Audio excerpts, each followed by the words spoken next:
Assalamualaikum warahmatullahi wabarakatuh. Salam sejahtera bagi kita semua. Perkenalkan, nama saya Indra Mulyawan. Saya merupakan staf pengajar di Departemen Bedah Mulut dan Maksilofasial Fakultas Kedokteran Gigi Universitas Airlangga sejak tahun 2014. Keilmuan bedah mulut dan maksilofasial memiliki cakupan yang sangat luas, meliputi kelainan jaringan lunak, tulang wajah, hingga sendi rahang. Oleh karenanya, dalam mempermudah pengembangan kompetensi, Departemen telah melakukan pemetaan cabang keilmuan secara spesifik dan mendistribusikannya kepada masing-masing dosen sesuai dengan bidang keahlian masing-masing. Saya sendiri tergabung dalam rumpun ilmu, tandur jaringan, dan rekonstruksi maksilofasial. Sebagai dosen, saya berkewajiban melaksanakan tridharma perguruan tinggi, yaitu pendidikan, penelitian, dan pengabdian kepada masyarakat. Dalam ranah pendidikan, peran utama saya adalah mendidik dan membimbing mahasiswa agar mampu memahami konsep dan praktik kedokteran gigi secara komprehensif. Sesuai dengan kompetensi subspesialis saya, yaitu trauma maksilofasial dan kelainan temporomandibular joint, saya mendapatkan tugas untuk memberi perkuliahan tentang bab trauma maksilofasial bagi mahasiswa program sarjana kedokteran gigi yang termasuk di dalam mata kuliah Ilmu Bedah Mulut dan Maksilofasial 2 atau Ilmu Bedah Mulut dan Maksilofasial Lanjut. Subcapaian pembelajaran dalam perkuliahan ini agar mahasiswa mampu memahami tentang dasar trauma maksilofasial, termasuk tata laksana umum fraktur maksilofasial, fraktur maksila atau rahang atas, dan fraktur mandibula atau rahang bawah. Pembahasannya mencakup prinsip klinis, klasifikasi fraktur, hingga pendekatan diagnostik dan terapi. Tujuan utama penanganan trauma maksilofasial adalah untuk mengembalikan fungsi oklusi, merekonstruksi struktur anatomi wajah, serta mengembalikan tampilan estetik dari pasien. Oleh karenanya, pemahaman oklusi dan rekonstruksi maksilofasial menjadi poin penting bagi setiap calon dokter gigi ataupun dokter gigi spesialis. Karena berhubungan langsung dengan fungsi mengunyah, fungsi bicara, saluran pernapasan, dan estetika wajah. Metode pengajaran yang saya lakukan dilakukan secara tatap muka. Saya menyadari bahwa penyampaian materi yang padat dan panjang seringkali menimbulkan kebosanan di kalangan mahasiswa. Oleh karenanya, saya selalu memberikan feedback interaktif di sela dan akhir perkuliahan. Feedback interaktif yang saya lakukan tidak terbatas pada materi saya yang saya ajarkan, tapi juga mencakup bagaimana respon terhadap gaya mengajar saya, perilaku dan keterlibatan mahasiswa dalam perkuliahan. Tujuannya satu, untuk menciptakan suasana belajar yang lebih dinamis, partisipatif, saling membangun, dan komunikatif. Saya sangat percaya dengan suasana belajar yang dinamis dapat membentuk generasi dokter gigi yang kompeten dan beretika menuju generasi Indonesia emas. Demikian yang dapat saya sampaikan. Semoga saya dapat terus mengambil peran dan berkontribusi bagi pendidikan, khususnya di Universitas Airlangga dan di Indonesia. Wassalamualaikum warahmatullahi wabarakatuh. Assalamualaikum warahmatullahi wabarakatuh. Selamat siang teman-teman semuanya. Pada hari ini saya akan memberikan perkuliahan materi mengenai trauma dentomaksilofasial yang termaktub dalam kuliah bedah mulut dan maksilofasial 2. Untuk pendahuluan, seperti kita ketahui bahwa fraktur dentoalveolar itu adalah suatu cedera yang mempengaruhi gigi dengan tulang alveolar yang mendukungnya. Umumnya muncul sebagai segmen dentoalveolar yang bergeser, mobilitas gigi, gangguan oklusal, hematoma ke dalam mukosa mulut yang saling berdekatan. Jadi nggak mungkin ceritanya fraktur dentoalveolar itu jauh-jauhan, yang pasti pada segmen yang berdekatan. Sedangkan trauma maksilofasial sendiri adalah suatu cedera diskontinuitas pada jaringan keras di wajah ataupun rahang.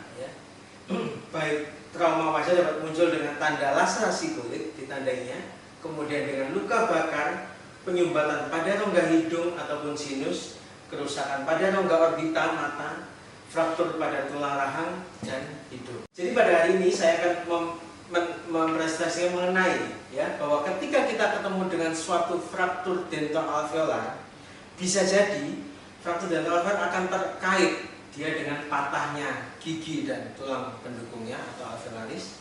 Kemudian juga bisa terkait dengan mandibula ataupun maksila. Ya. Jadi ketika kita mengatakan fraktur, oh itu murni hanya fraktur dental alveolar, jangan-jangan masih bisa mengenai pada mandibula atau maksilanya. Saling terkait dan sering timbulnya bersamaan. Oke, ini saya mengambil salah satu contoh, salah satu jurnal milik guru kita semua, guru Bedah Mulut, Prof. Ruslim dari Makassar dan beberapa profesor dari Belanda. Dia mengatakan bahwa fraktur dental alveolar sangat terkait dengan trauma maksilofacial. Ya. Dari 707 pasien, 164 pasien dental injuries associated with facial fracture. Ya. Jadi hampir 23% ya, bahwa ketika kita menemukan suatu fraktur dental alveolar, dia akan associated ya. Jadi dia juga disertai dengan fraktur di maksilofacial. Oleh karenanya sebagai calon dokter gigi maupun dokter gigi spesialis, kita wajib mewaspadai dan mengenali tanda-tandanya.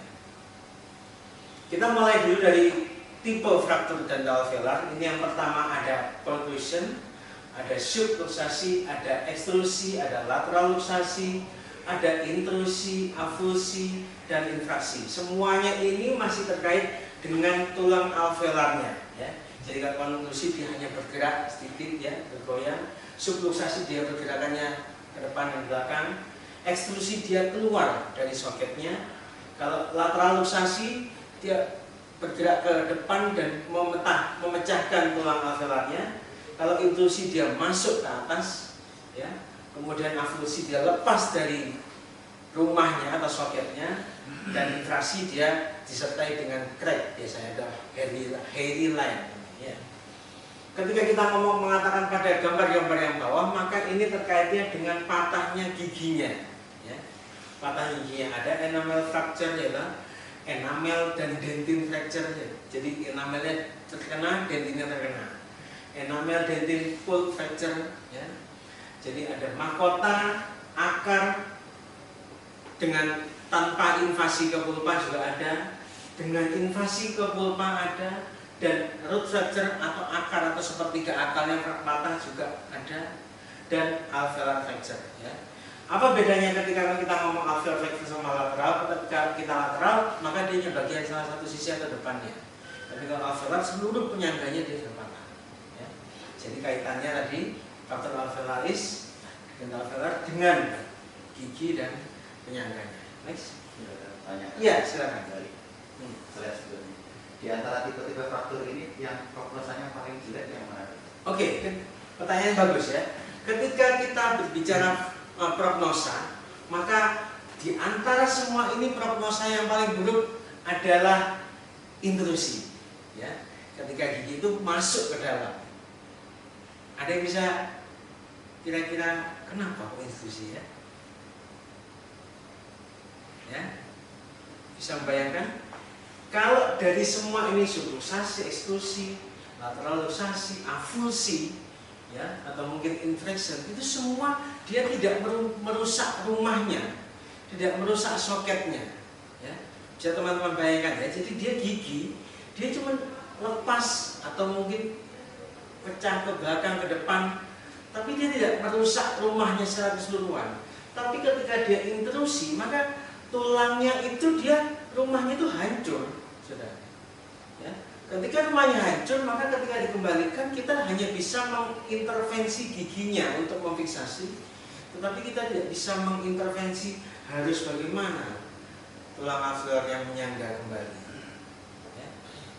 Dan kita tahu bahwa di bawah gigi-gigi ini ada pembuluh darah kecil-kecil yang menghidupi gigi ini. Maka ketika Dr. Hayu tadi mengatakan prognosa paling kurang memang di intrusi, begitu. Ya. Bisa dilanjut ya? Oke. Kita masuk ke klasifikasi fraktur dental maksilofacial. Next. Nah, kita mulai dari maksila ya. Maksila ini ada, kita mengenal Lefort namanya, klasifikasi Lefort ya. Lefort adalah seorang profesor dari negeri di Eropa sana yang menemukan klasifikasi ini ya. Lefort sendiri ada 3. Ada Lefort 1, ada Lefort 2, dan Lefort 3 ya. Kalau teman-teman lihat dari gambar yang ada ini, bahwa Lefort 1 itu adalah fraktur maksila yang sebatas dia hanya di bawah nasal ya. Di bawah nasal, dan dia melintang dari kiri ke kanan, terjadi pada 2 sisi ya. Tapi ketika fraktur maksila itu hanya, kalau ini hanya patah di satu sisi saja, sinistra atau bagian dekstranya, apakah termasuk fraktur Lefort? Tidak, karena Lefort terjadi bilateral ya. Maka perlu diingat, Lefort jadi bilateral. Nah, ketika kita melihat bahwa ini Lefort 1, dia pure hanya melintang dari kiri ke kanan atau dari sinistra ke dekstra, dan dia terjadi di bawah dasar nasal ya. Tapi ketika pasien itu sudah melibatkan sampai ke puncak nasal ya, dan terjadi bentuk piramidal seperti ini, maka dia masuk klasifikasi Lefort 2, fraktur maksila Lefort 2. Dan ketika dia sudah sampai menyertakan dengan sigoma, arkus sigoma kanan dan kiri, dan maksilanya pun bergoyang, bergerak, maka ini Lefort 3 ya. Jadi betul-betul sudah berbeda antara 1, 2, dan 3. Ada kondal ya. Kita lihat di gambar sebelah sini ya, bahwa ternyata prosentase atau prevalensi angka kejadian fraktur mandibular terbesar ada 3 yang paling besar. Ada simfisis, ada angulus, dan ada kondilus. Kira-kira menurut teman-teman semua, kenapa kondilus itu kan bagian belakang, tetapi kok dia prosentasenya salah satu yang terbesar ketika terjadi fraktur mandibular? Ada yang bisa dimengerti? Ya. Ini juga karena kondilus ini sendiri dari struktur anatomikalnya aja memang ramping dan juga hantaran secara indirect dari fraktur di regio lainnya seringkali melibatkan regio kondilus. Ada mungkin yang lain? Ya. Jadi ketika suatu gaya datang, kayak trauma, kayak fisikal dari datang dari depan atau dari samping, maka gaya itu akan diteruskan ke belakang ya. Kalau seumpama mobil, kondal itu, tulang kondilus adalah shockbreaker-nya, dia peredamnya ya. Seandainya kondal ini tidak ada atau tidak pipih, dan dia lebarnya selebar tulang mandibula, maka itu tulang tembus langsung ke otak ya. Makanya Tuhan menciptakan kondal itu pipih, dia supaya sebagai peredam ya. Jadi ini adalah klasifikasinya, dan itu adalah angka-angka prevalensinya. Paling sering pasti di simfisis bagian depan, angulus, ataupun kondal. Bukan berarti yang lainnya tidak, tetapi biasanya gaya diteruskan dan terjadi pada tempat-tempat yang sudah kita ketahui. Jenis pemeriksaan yang kita lakukan standar ini pasti ya. Pasti kita akan pemeriksaan jaringan lunak pada ekstraoral, pemeriksaan jaringan lunak pada intraoral, kemudian pemeriksaan tulangnya, jaringan kerasnya pada maksila atas dan mandibula bawah, dan tentunya kita konfirmasi dengan pemeriksaan penunjang ya. Kita bisa kirimkan dengan kardiologis. Pada saat kita melakukan pemeriksaan ya klinisnya, maka kita pastikan kita harus pegang gitu ya. Kalau misalnya maksila, pegang wajahnya ya. Dan dimulai dari maksila yang ini untuk kita ngecek apakah ini fraktur Lefort 1. Kemudian kita naik ke area nasal, puncak nasal sini, itu fraktur Lefort 2. Kalau fraktur Lefort 3 kita fiksasinya di sebelah sini.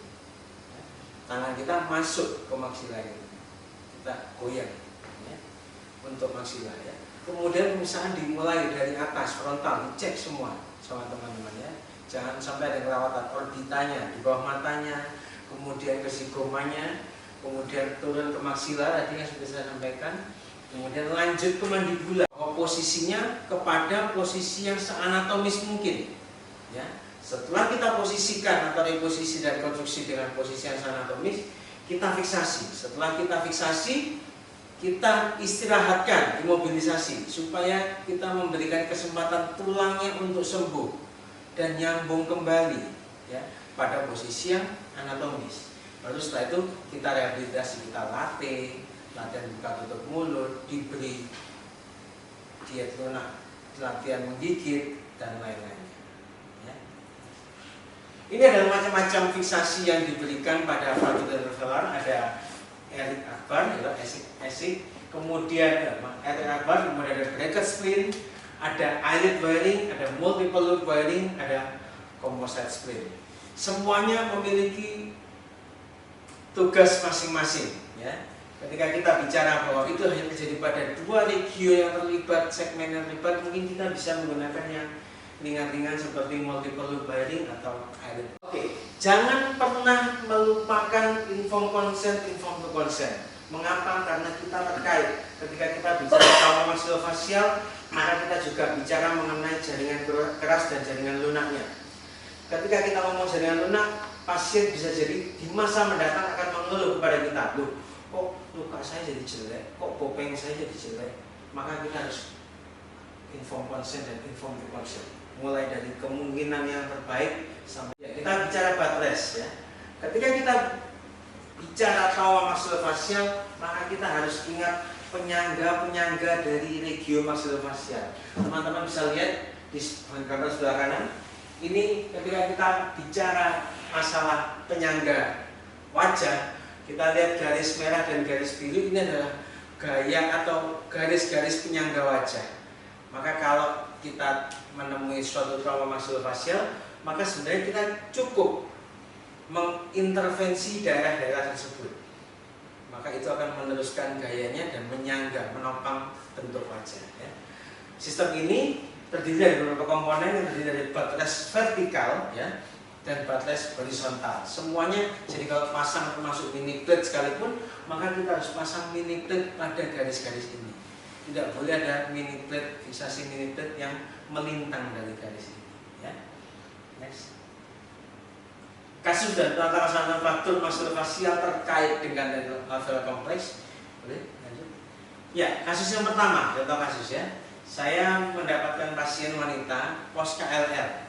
Dia dengan fraktur, dia keluhannya bahwa giginya masuk ke dalam, ya. Kemudian ada fraktur di sana.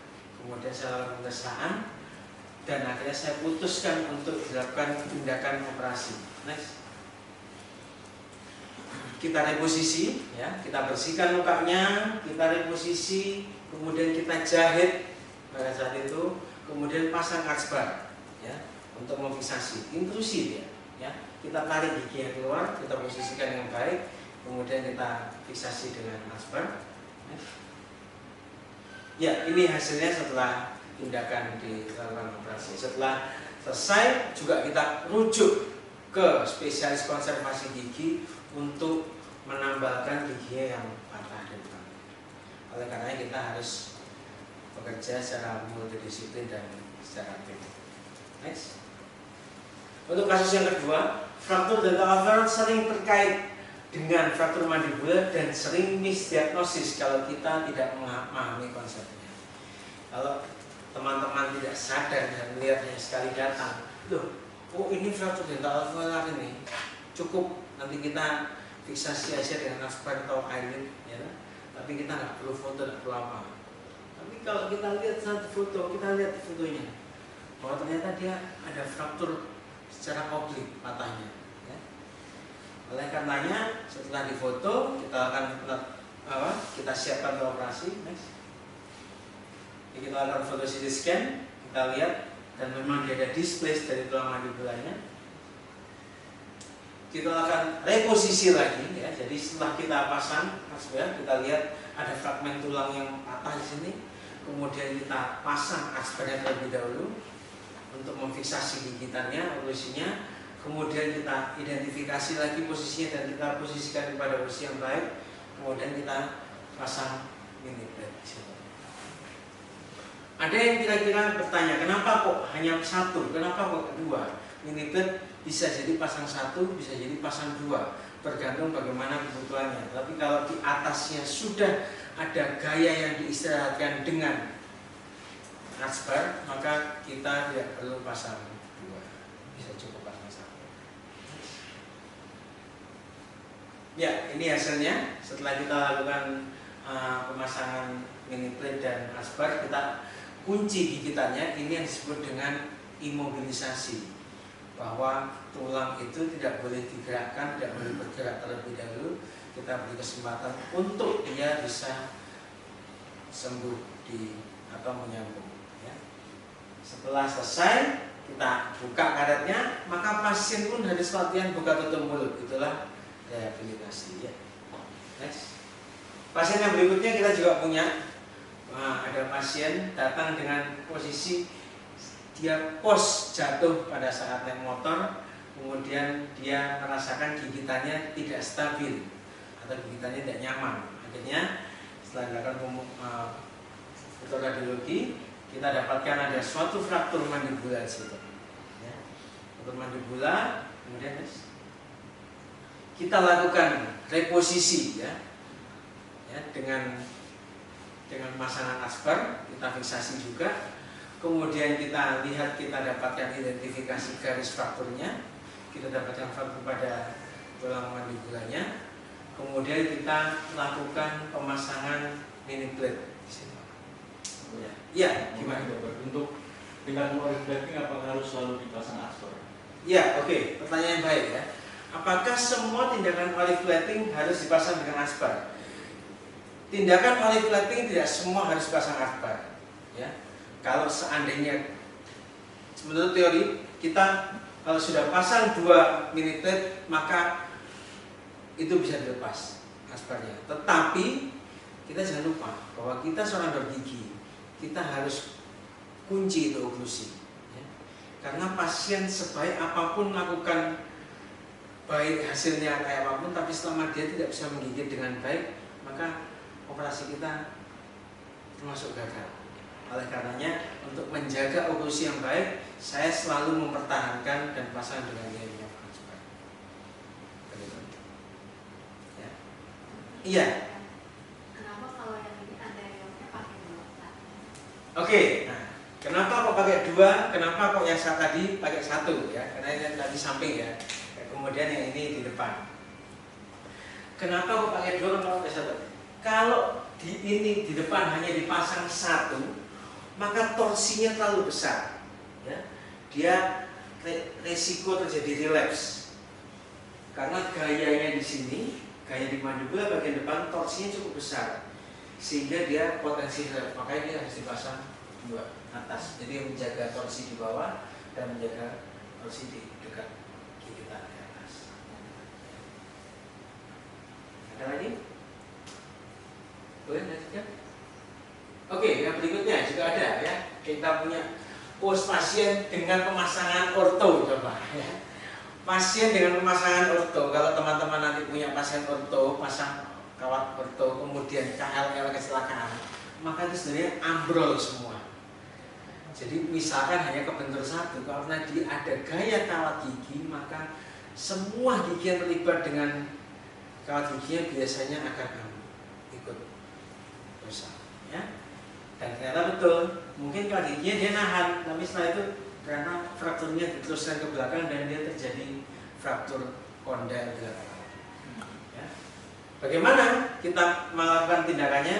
Maka kita cukup dari deman, kita pasang IMF dan kita fiksasi asper. Yang asper kemudian kita IMF, kunci gigitannya. Ya.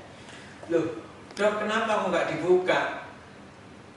Pembukaan pada kondilus memerlukan beberapa pertimbangan. Ya. Ketika pasien itu tidak menyetujui, maka kita tidak akan membuka karena risikonya adalah dia akan terjadi suatu hemiparesia di sana. Ya.